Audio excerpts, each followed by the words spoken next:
Call చేశారు ground mobile accessories విషయంలో కూడా ఫస్ట్ హోల్సేలర్ దగ్గర నుంచి స్టార్ట్ అవుతుంది.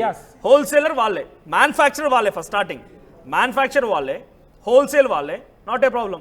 రీటైలర్ వాళ్ళకి వచ్చా నాట్ ఏ ప్రాబ్లం. గ్రాస్ రూట్స్లో చిన్న చిన్న విలేజెస్లో పెట్టే వాళ్ళు కూడా వాళ్ళే పెడుతున్నారు. సో ఇదే బిజినెస్ నేను చేస్తానని చెప్పి ఒక యువకుడు వెళ్ళారట, ఒక 5 లక్షలు పట్టుకొని పోయిండు ఆయన. సో నాకు రీటైలర్ దగ్గరికి పోతే రీటైలర్ నీకు ప్రోడక్ట్ ఇయ్యా అంటుండంట, హోల్సేలర్ దగ్గరికి పోతే హోల్సేలర్ నీకు ప్రోడక్ట్ ఇయ్యా అంటుండంట.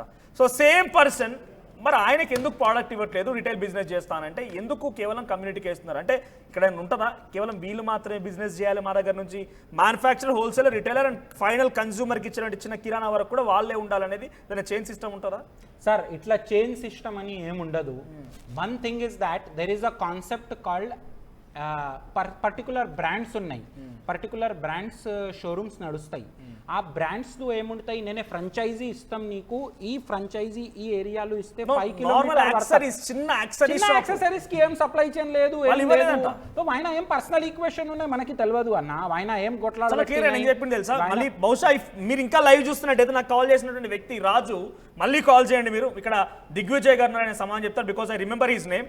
నేనేమంటున్నానంటే ఆయన చాలా క్లియర్గా చెప్పిండు, అన్న నాకు చిన్న షాప్ పెట్టుకుందామని ఆలోచనతో నేను ముందుకు పోయినా, నాకు ఇవ్వలేదు ప్రోడక్ట్స్ అని అన్నారు. ఎక్కడ, ఏం విలేజ్? షాద్ నగర్. షాద్ నగర్ లో ఏం విల్ యు రిజాల్వ్ దట్? అది మాట్లాడతాం సార్, నేను రిజాల్వ్ చేయడానికి అలాంటి 100,000 ఉన్నాయి సార్, 100,000 లక్షలు ఉన్నాయి.